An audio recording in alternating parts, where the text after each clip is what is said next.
je vous avouerai que je suis frappé qu'on ait aussi peu parlé finalement de la chose en France. On en a parlé un peu ailleurs dans le monde, mais en France, c'est un sujet un peu, je dirais pas tabou, mais laissé de côté.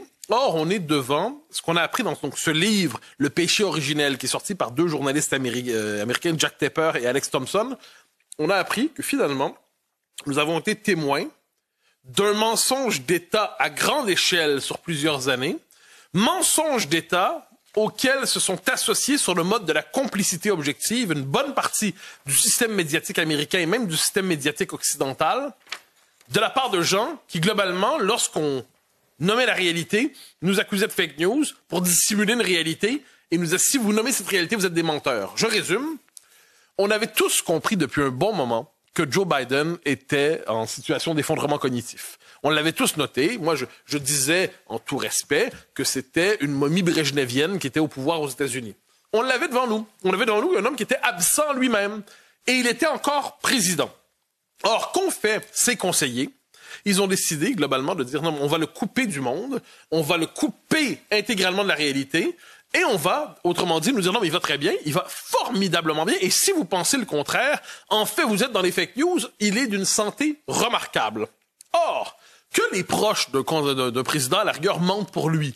Passe encore, la politique n'est pas étrangère au mensonge. Ce qui est fascinant, c'est que tout le système médiatique, sauf exception, a participé à ce mensonge sans gêne, en le relayant, en disant, si vous n'êtes pas d'accord avec le récit de la vitalité intellectuelle remarquable de Joe Biden, eh bien, vous êtes un conspirationniste. Vous êtes un conspirationniste. Et si, donc autrement dit, si vous voyez ce que vous voyez, vous êtes devant un homme en situation d'effondrement cognitif. Si vous le mentionnez, eh bien, vous êtes dans les fake news. Donc, c'est une forme d'inversion totale de la vérité et du mensonge au service d'un régime. Alors, certains l'ont peut-être cru, vraiment, parmi les médiatiques. Vous savez, les journalistes ont une capacité exceptionnelle, quelquefois, à dire le faux en croyant le vrai. Mais plus largement, on a eu beaucoup de gens qui savaient qu'ils mentaient. Ils savaient ouvertement qu'ils mentaient, mais ils préféraient mentir parce qu'ils disaient que si on ne ment pas, ça va faire le jeu de Donald Trump. Hein? Mentir pour ne pas faire le jeu du méchant. Je pense qu'on connaît ça en France aussi, hélas. Or, le commun des mortels est en droit de se dire, si on nous plaît, aujourd'hui, on nous révèle tout ça, apparemment sur le mode du scoop. Mais c'est pas un scoop, on était tous au courant. Il y a que le système qui n'était pas au courant de ses propres mensonges. Donc là, on a ça devant nous.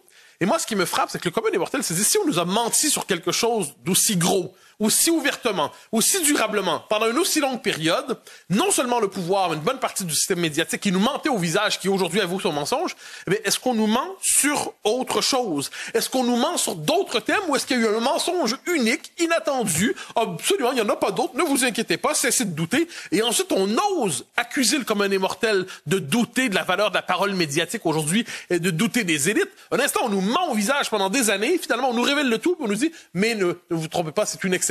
Pour le reste, on dit la vérité. Mon œil.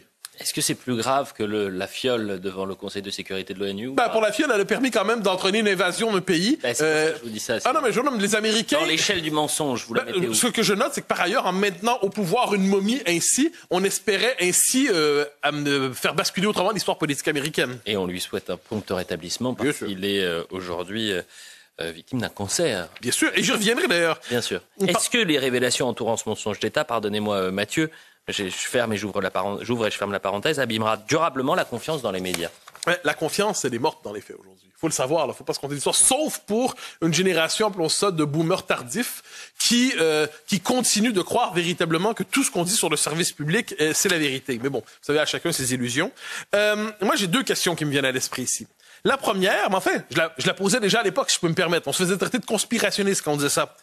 Quand Biden était absent mentalement, qui dirigeait? Qui a dirigé la Maison-Blanche? Qui a pris les décisions au moment de la guerre d'Ukraine? Qui a pris les décisions qui ont suivi? Qui a pris les décisions pendant toute cette période? On nous dit, l'État profond est un concept conspirationniste. Là, d'accord. Qui gouvernait? Certainement pas Kamala Harris, faut pas nous prendre pour des fous. Donc, qui gouvernait? On ne le saura pas. Mais le fait est qu'il y a eu une forme de confiscation du pouvoir avec le pantin Biden dans les circonstances. Et deuxième élément qu'on doit mentionner, puisqu'on sait, parce qu'on avait compris que Biden était déjà abîmé cognitivement en 2020, qu'il l'était même auparavant, soit dit en passant, et que s'il n'y avait pas eu la COVID où il a fait la campagne dans son sous-sol au Delaware, eh bien, s'il n'avait pas eu la COVID, il n'aurait probablement jamais pu être élu président. Eh bien, dans les circonstances, je dis, est-ce qu'on se rend bien compte qu'on a eu probablement toute une présidence américaine en état d'incertitude cognitive.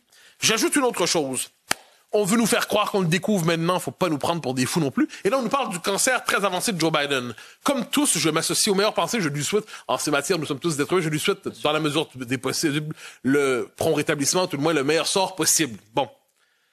On découvre vraiment maintenant ce cancer? C'est tout à l'heure ce qu'a dit Donald Trump. Il a dit, vous êtes sérieux? S'il est aussi avancé, c'est une découverte aussi tardive? Ou est-ce que le mensonge ne s'est pas étendu aussi sur la fiche de la feuille de santé plus largement de Joe Biden jusqu'au fait de dissimuler un cancer à la population pour être capable de porter un candidat ainsi jusqu'au bout? Est-ce qu'il est possible aussi qu'on nous jette la question du cancer maintenant dans la vie publique pour dissimuler la question de son effondrement cognitif et des révélations qui l'entourent? On comprend que plus le mensonge vient de haut, plus une société en vient à douter de ses élites, mais on nous dira que si nous doutons, nous sommes conspirationnistes. L'OTAN veut leur faire la guerre. Ils le savent. Ils savent très bien que s'il y a un traité de paix ou un cessez-le-feu, ça sera pour permettre à l'OTAN, à l'Ukraine, de se surarmer pour pouvoir les attaquer mieux dans 4 ou 5 ans ou dans 3 ans. Ils le savent. Ils le savent pertinemment. Donc, qu'est-ce qu'ils font? Ils prennent les devants. C'est-à-dire qu'ils vont attaquer les premiers. Et ils ont raison.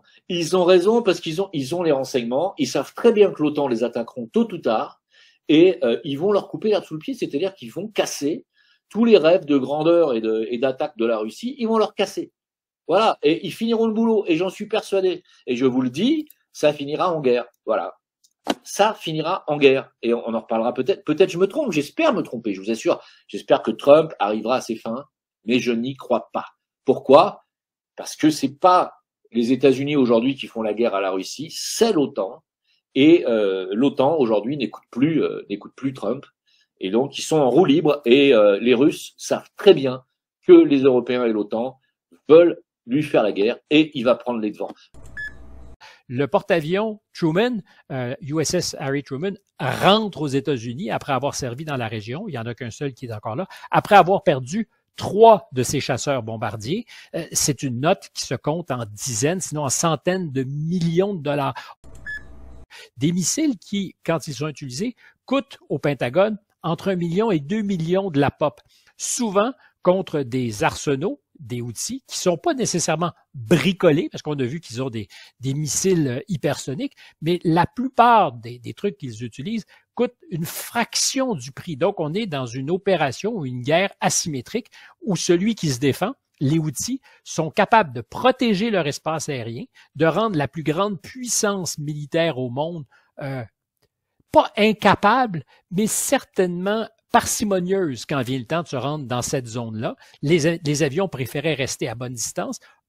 Pourquoi? Entre autres, parce que les drones qui sont comme des yeux dans le ciel, les Reaper, qui eux coûtent 30 millions de pièces, ont été à répétition abattus par les outils. Donc, si je te dis ça, c'est parce qu'on est parfaitement dans un cas de David et Goliath. David, ce sont nos outils. Goliath, c'est les États-Unis. Mais c'est un Goliath, encore une fois, au pied d'argile et qui aura réussi probablement à convaincre, après les avoir bombardés pendant 6 semaines avec ce que les Américains ont de meilleur à offrir, les convaincre de laisser passer les bateaux qui battent pavillon américain sans les empêcher d'attaquer Israël, alors qu'au départ, cette opération militaire avait 2 objectifs, la libre circulation de la navigation et arrêter d'attaquer Israël. Certainement, il y a des transferts de technologie. Si je te dis tout ça, c'est que quand on porte attention aux déclarations ou aux choix que font les États-Unis, il faut nécessairement que ça soit corrélé avec cette petite affaire où on découvre que le géant militaire n'est pas aussi puissant qu'on le pense. Ses réserves en matière de munitions sont beaucoup moins grandes qu'on ne l'imagine et que dans l'ensemble de son portefeuille de responsabilités ou de théâtre d'opération, l'Ukraine, en ce moment, ça pèse effectivement moins lourd que le risque potentiel en Asie. On l'a souvent dit. Mais là, on voit la réalité. Si tu n'es pas capable de vraiment faire face aux rebelles outils, quelles sont les chances que tu sois capable de tenir longtemps dans un conflit avec la Chine s'il devait y en avoir un? Et je pense que le président Trump le mesure et par le temps, s'il décide d'investir comme il promet de le faire, qu'il y ait des dividendes concrets à ce vaste programme de réarmement. Parce que là, ce qu'on vit, c'est les derniers moments de ce qui a été mis en place par Ronald Reagan dans les années 80, qui avait massivement investi dans la défense. Et on est au bout de cette courbe-là. Et on verra si le président Trump a les moyens de ses ambitions et pourra réarmer le pays face à un danger extraordinaire, parce qu'on le mesure mal, c'est celui de la Chine. Et dans un monde de rapports de force, il n'est absolument pas à exclure que les Chinois vont vouloir eux aussi peut-être rouler les mécaniques. Qu'est-ce que pourra opposer l'oncle Sam?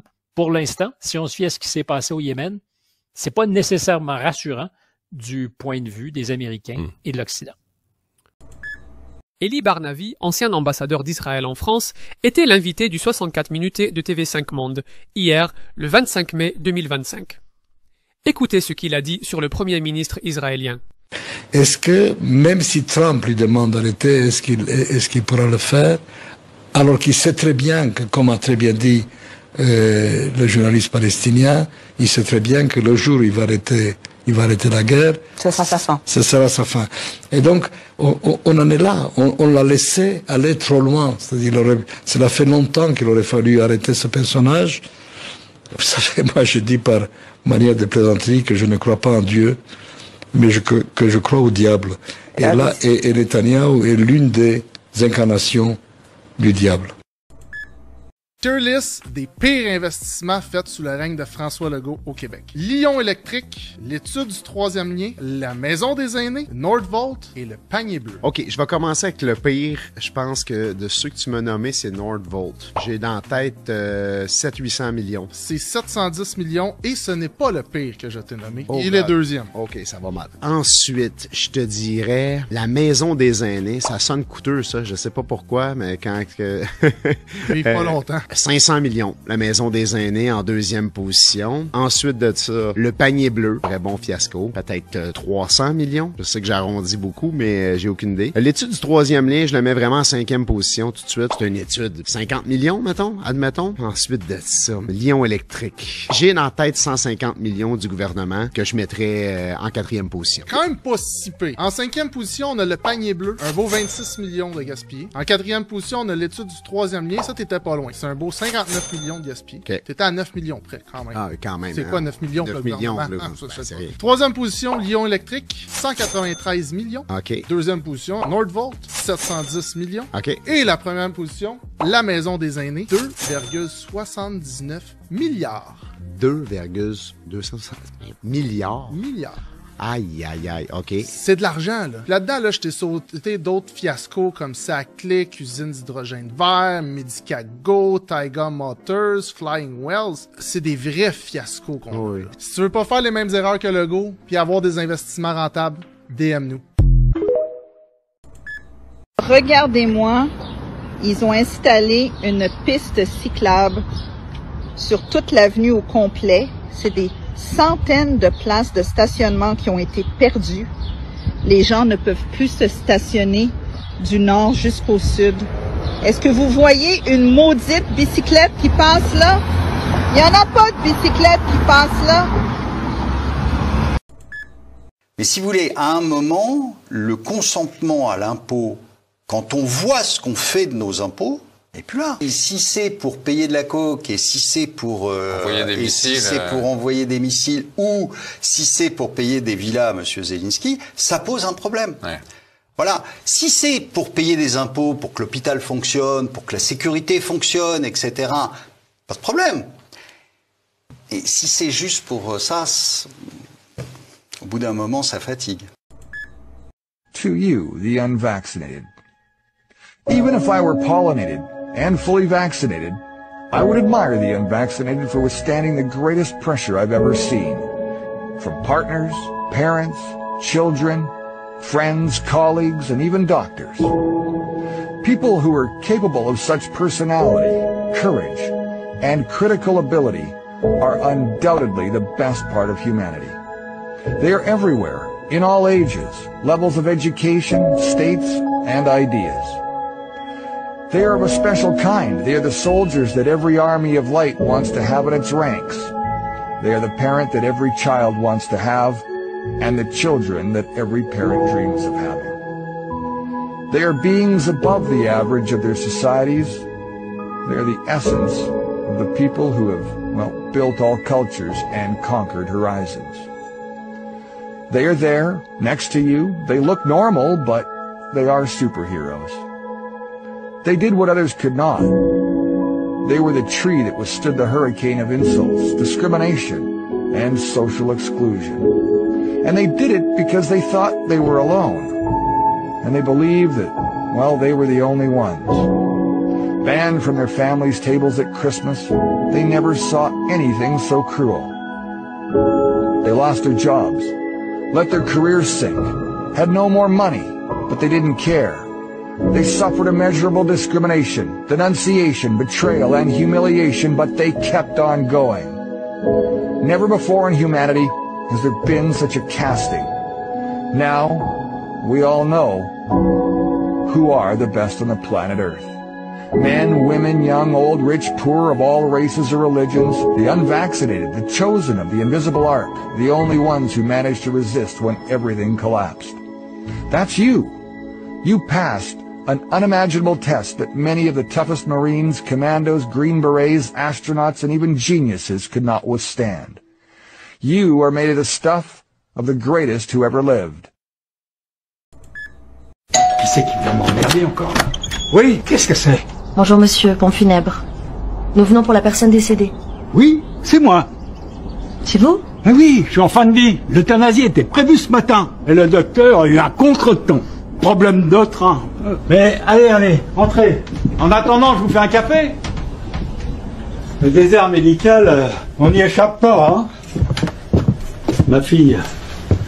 Bonjour.